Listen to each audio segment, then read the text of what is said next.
ఒకసారి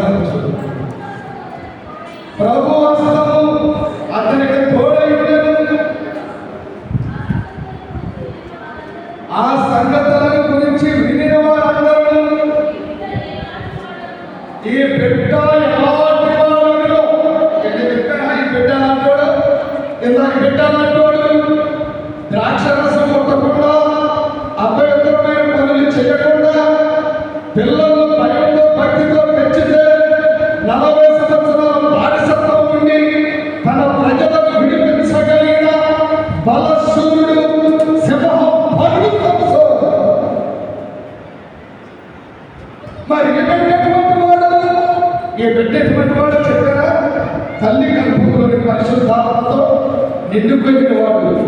ఈ బిడ్డకు పేరు గ్రంథంలోనే అబ్బా ఒకసారి చదువుదాం. ఇదే లూకాసు సువార్త 1వ అధ్యాయం 62వ వచనాన్ని మనం చదువుకున్నాం. 63వ వచనం చదువుకున్నాం. వారికి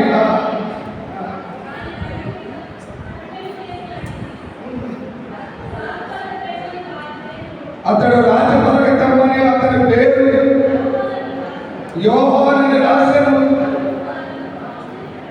అందుకు వారందరూ ఆశ్చర్యపడి వెంటనే అతను నోరు తెరవబడి నాలుక సడలించి దేవుని స్తుతించుచు చప్పట్లు దేవుడు మనం నేర్చుకుందాం.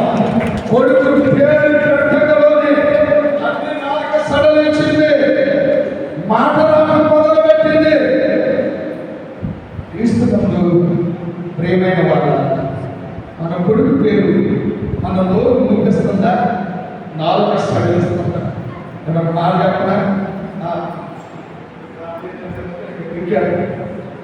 జమీన్ అసలు ఆ తల్లి 127 నడుచుకొచ్చి